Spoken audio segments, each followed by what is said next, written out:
दोस्तों नमस्ते। कहानी मिलन। पहली बार देखने में ही यह एक आदर्श युगल लगता था। वह दो क्या कहकर इस रिश्ते को नकारे, महज ये कि मन नहीं मिलते, और वह भी तब जब उसने स्वेच्छा से यह जिम्मेदारी उन्हें सौंपी थी। क्या दिलों का मिलन कुलीनता, कुंडलियों आदि के मिलन से कहीं ऊपर है। एक एक जैकेट को स्वयं पर लगाकर देखते हुए प्रिया ने जैकेटों का ढेर लगा दिया था। सेल्समैन के माथे पर पसीने की बूंदें चुहचुहा उठी थीं। प्रिया ने फिर से ब्लू जैकेट उठाकर स्वयं पर लगाया तो काफी देर से उसे निहार रहा एक नवयुवक ग्राहक बोल उठा, यही ठीक रहेगा आप पर। प्रिया ने अचकचाकर उसे रख दिया और सेल्समैन को मैरून जैकेट पैक करने को कहा। इसके बाद वह तेजी से सामने वाली दुकान में घुस गई, लेकिन उसकी नजरें पीछे दुकान पर ही टिकी थीं। जैसे ही वह नवयुवक मोटरसाइकिल पर रवाना हुआ, प्रिया तुरंत फिर से दुकान में घुसी। ये रख लीजिए, मुझे वह ब्लू वाली ही चाहिए। प्रिया दुकानदार से नजरें नहीं मिला पा रही थी। वहां से कार सीधी एक जूस वाले के पास ही रुकी। कौन कौन सा जूस मिलेगा? प्रिया ने पूछा। Pineapple, orange, Apple. मैडम को तो फालसे का जूस पसंद है, मिलेगा न जाने कहां से वो नवयुवक फिर आ टपका था। उसे देखकर प्रिया फिर हड़बड़ा गई। उम्र में उससे कुछ छोटा, स्मार्ट, संभ्रांत परिवार का दिखता वह नवयुवक किसी भी सूरत में टपोरी नहीं हो सकता। आप? प्रिया कुछ परेशान हो रही थी। अरे, परेशान मत होइए दीदी, मैं श्रवण हूँ, आपकी सहेली श्रुति का छोटा भाई। ओह, तो तुम हो। तुमने तो मुझे डरा ही दिया था। कहाँ तुम्हें छोटा सा देखा था और कहाँ अब तुम तो कहीं बाहर से मेडिकल कर रहे थे न? हाँ, अब यहाँ प्रैक्टिस करूँगा। यही जी, मैं भी एडमिशन ले लिया है। Very good. कोई प्रॉब्लम हो तो बताना। मैं 10 से 5 हॉस्पिटल में रहती हूँ। घर आओ कभी। कहाँ रुके हो? अभी तो एक दोस्त के साथ हूँ। वैसे अगले वीक हॉस्टल मिल रहा है। अरे हाँ, आपको बहुत बहुत बधाई। दीदी ने बताया था आपका रिश्ता तय हो गया है। तो कब मिलवा रही हैं जीजू से? प्रिया के अंदर कुछ दरक सा गया। क्या बताए वह इसे? कल संडे है, तो मैं कल शाम आपके यहाँ पहुँचता हूँ। जीजू को भी वहीं बुलवा लीजिए। पर प्रिया समझ नहीं पा रही थी कि कैसे सब बताए। अच्छा, मैं बुला लूंगी। प्रिया ने अपना पता लिखकर उसे थमा दिया। रजत से प्रिया का रिश्ता लगभग महीना भर पूर्व ही उनके माता पिता ने तय किया था। रजत एक कॉलेज व्याख्याता था।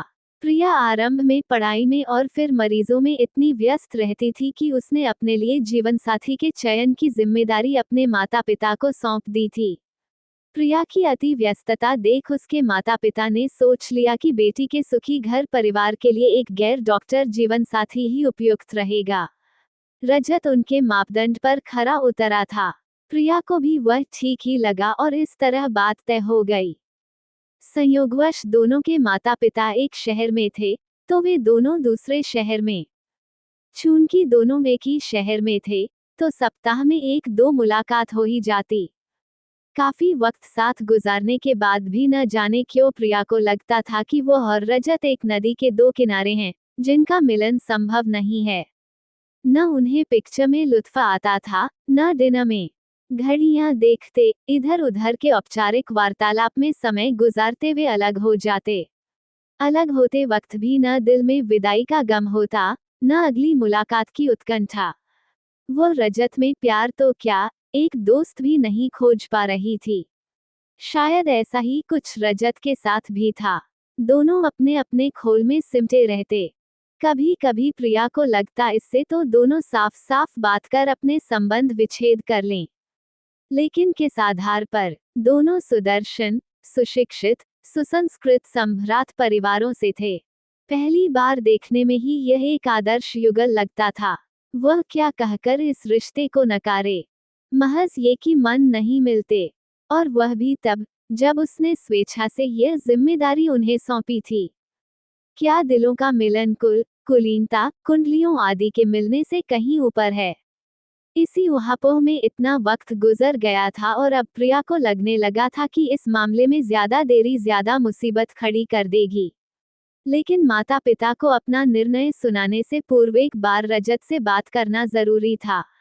आईने में अपने अक्स को निहारते हुए प्रिया अपने ही ख्यालों में खोई हुई थी कि सेलफोन बजने से उसकी तंद्रा भंग हुई। रजत का ही फोन था। कल कहाँ मिलना है? रजत का ठंडा स्वर था, मानो मात्र एक औपचारिकता का निर्वाह कर रहा हो। कल कोई परिचित घर आ रहे हैं, वो आपसे भी मिलना चाहते हैं। आप आ पाएंगे? कोशिश करूंगा। वही ठंडा सा स्वर और फोन रख दिया गया। अगले दिन प्रिया को हॉस्पिटल से निकलने में ही 6:15 बज गए। घर पहुंची तो श्रवण बाहर इंतजार कर रहा था। I am so sorry. ताला खोलते हुए प्रिया ने पश्चाताप भरे स्वर में कहा। इट्स ओके दीदी, डॉक्टर हूँ, आपकी प्रॉब्लम समझता हूँ। पहली बार एहसास हुआ कि एक ही प्रोफेशन वाले एक दूसरे की समस्या कितनी आसानी से समझते हैं। श्रवण में उसे बचपन से ही अपना छोटा भाई नजर आता था। प्रिया को तंग करने के साथ वह उसे परेशान भी नहीं देख पाता था। प्रिया के चेहरे पर मुस्कुराहट लाकर ही उसे शांति मिलती थी। प्रिया के दिल में इतने दिनों से उमड़ घुमड़ रहे असमंजस के बादल श्रवण का सहारा पाकर बरस पड़े। श्रवण देर तक उसे ढाढ़स बंधाता रहा। रजत के आने की आहट पाकर दोनों संभल गए। प्रिया ने फटाफट कॉफी तैयार की। उसे बड़ा अपराधबोध महसूस हो रहा था। पहली बार रजत और श्रवण उसके घर आए थे और वो व्यस्तता के मारे कुछ भी नहीं बना पाई थी। होटल का खाना तो वे हमेशा ही खाते थे। आज वह अपने हाथों से उन्हें कुछ बनाकर खिलाना चाहती थी। प्यार न सही, पर इतना वक्त साथ गुजारने के बाद एक अव्यक्त सा साहचर्य तो पैदा हो ही गया था। श्रवण मोबाइल पर बात करते हुए बालकनी में चला गया। सॉरी दीदी, एक एक्सीडेंट केस आ गया है, मुझे जाना होगा, कहते हुए श्रवण चलता बना। प्रिया चाहकर भी उसे नहीं रोक सकी। मुझे बहुत बुरा लग रहा है, मैं कुछ भी नहीं बना पाई। अभी मैं बिरयानी तैयार कर लेती हूँ। प्रिया रसोई में घुसी तो रजत भी पीछे पीछे चला आया। वह सब्जियां काटने में उसकी मदद करने लगा। जिस तरह उसके हाथ चल रहे थे, लग रहा था उसे रसोई के कामों का काफी अभ्यास है। प्रिया ने जब ये बात कही तो वह मुस्कुरा दिया। अब अकेला रहता हूँ तो खाना खुद ही बनाता हूँ। वैसे भी रसोई में कुछ न कुछ प्रयोग करते रहना मेरी हॉबी है। ओह सच, ये तो मेरी भी हॉबी है। होटल आदि का खाना मुझे जरा भी पसंद नहीं है, कहते हुए प्रिया ने अपनी जीभ काट ली। शायद कुछ गलत बोल गई थी। पहले क्यों नहीं बताया? मैं इतने दिनों तक बेकार ही तुम्हें नए नए होटल में ले जाता रहा। आई एम सॉरी, मैं समझी थी शायद आपको इन महंगे होटलों में खाना पसंद होगा। वाह, क्या महक आ रही है बिरयानी से। मेरे तो पेट में चूहे कूदने लगे हैं।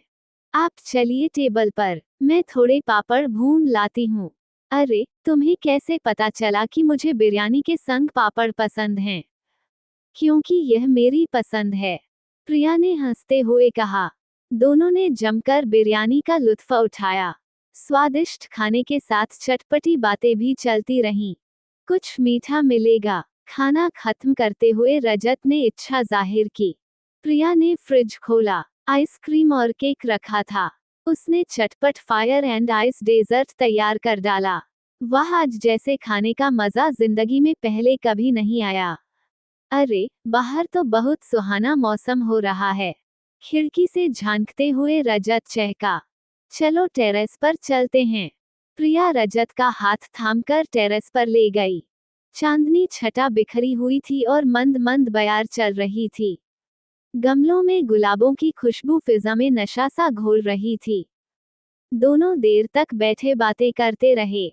वातावरण की अनौपचारिकता में दोनों के बीच की औपचारिकता जाने कहाँ घुलकर गायब हो गई थी। बचपन की, परिवार, कॉलेज, यार दोस्तों की, अपनी पसंद नापसंद की अनंत बातें, जो खत्म होने का नाम ही नहीं ले रही थीं। आज न तो उन्हें घड़ी देखनी पड़ रही थी और न ही शब्द खोजने पड़ रहे थे। बेमन से विदा लेते वक्त भी दोनों के दिलों में यही एक सवाल था, क्या अब अगली मुलाकात के लिए अगले संडे का इंतजार करना पड़ेगा? मधुर पलों की स्मृतियां ही इतनी मधुर होती हैं कि उनकी याद में ही अच्छा खासा समय निकल जाता है। उस मधुर दिन की याद में दोनों ने 3 दिन गुजार दिए। गुरुवार को प्रिया हॉस्पिटल से लौट रही थी तो एक अनजान कॉल आया। कोई सज्जन अपनी पत्नी की तबीयत बेहद खराब बताते हुए उससे घर देखने आने का आग्रह कर रहे थे। मैं घर नहीं जाती, प्रिया के स्पष्ट शब्दों में इनकार के बावजूद उन सज्जन का अनुरोध जारी रहा। दर्द बहुत ज्यादा है, बाहर बारिश भी हो रही है, ऐसे में उसे कैसे लेकर आऊं? मेरा पता 4A11 सिविल लाइंस है, प्लीज। सिविल लाइंस अगले ही मोड़ पर थी। प्रिया एक पल झिझकी, पर फिर गाड़ी उधर मोड़ ली। काफी तलाश करने पर भी बताए गए पते का मकान नहीं मिला। बारिश बहुत तेज हो गई थी, ड्राइव करना संभव नहीं था। अचानक प्रिया को ध्यान आया, रजत भी तो यहीं कहीं रहता है। उसने तुरंत फोन लगाया। हाय प्रिया, तुम्हें ही मिस कर रहा था, तुमसे मिलने को बहुत मन कर रहा है। कब मिलोगी? अभी, मैं यहाँ सिविल लाइंस के मोड़ पर ही हूँ। क्या तुम मुझे लेने आ सकते हो? हाँ, मैं बस अभी आया। प्रिया काफी भीग चुकी थी और लगातार छींकें आ रही थीं। रजत ने उसे अपनी लुंगी और कुर्ता निकाल कर दिया। प्रिया चेंज करके आई तब तक वो गरम कॉफी तैयार कर चुका था। खुले गीले बालों में आती प्रिया को वह ठगा सा निहारता रह गया। प्रिया ने शर्माकर नजरें झुका ली। वैसे मन ही मन रजत का इस तरह ताकना उसे बेहद अच्छा लग रहा था। इतनी बारिश में यहाँ? कॉफी पीते हुए रजत ने पूछा। प्रिया ने सारी बात बता दी। पता नहीं किसने मेरे साथ इतना भद्दा मजाक किया है। वो परेशान हो उठी। जिसने भी किया है, मैं तो उसे धन्यवाद ही दूंगा। रजत का मंतव्य समझ परेशानी में भी प्रिया की हंसी फूट पड़ी। तुम हंसते हुए कितनी खूबसूरत लगती हो। प्रिया के दिल में गुदगुदी सी होने लगी। उसे अपना बदन तपता हुआ सा महसूस हो रहा था। पिछली मुलाकात में रजत उसे एक आत्मीय दोस्त, तो आज एक प्रगाढ़ प्रेमी नजर आ रहा था। रजत अब भी अपलक उसे ही देखे जा रहा था। गर्माती सांसों को काबू में करने का प्रयास करते हुए प्रिया ने पास पड़ी नोटबुक उठा ली और पन्ने पलटने लगी। किसी कहानी की अधूरी पांडुलिपि थी। प्रिया पढ़ने लगी। बहुत रुचिकर कहानी है। आप लिखते भी हैं, ऐसे ही थोड़ा बहुत। इसमें आगे क्या होगा? नायिका बीमारी से मर जाएगी? प्रिया ने उत्सुकता से पूछा। अभी अंत सोचा नहीं है। तुम इस बीमारी के कुछ लक्षण बता सकती हो? अभी इसे थोड़ा बढ़ाना है। अपनी रुचि के विषय पर वार्तालाप करते रजत उत्साहित हो उठा था। हाँ, क्यों नहीं, ऐसे मरीज तो मैं रोज देखती हूँ। प्रिया ने विस्तार से सारे लक्षण आदि बताए। इस आधार पर तुम कहानी को इस तरह भी मोड़ सकते हो। प्रिया ने कुछ सुझाया, तो रजत खुशी से उछल पड़ा। Wow, you are a rare combination of beauty with brain. दोनों ने देर तक विचार विमर्श कर कहानी को अंतिम रूप दिया। रजत बेहद उत्साहित नजर आ रहा था। मैं तुम्हारे लिए गरम गरम पकौड़े बनाकर लाता हूँ। रजत के सुव्यवस्थित साफ घर को निहारती और प्रभावित होती हुई प्रिया भी रसोई में पहुंच गई और अधिकारपूर्वक रजत को एक तरफ कर पकौड़े तलने लगी। रजत ने पहला गर्म पकौड़ा प्रिया के मुंह में रख दिया। ओ, गरम करके चिल्लाई, तो रजत ने घबराकर उसके मुंह से आधा लटकता पकौड़ा खींचकर अपने मुंह में रख लिया। दोनों बेसाख्ता हंस पड़े, एक दूसरे को खिलाते, बतियाते, खिलखिलाते। उन्हें देख कोई सोच भी नहीं सकता था कि यह वही युगल है, जो पहले जम्हाइयां लेते हुए किसी तरह साथ साथ वक्त गुजारता था।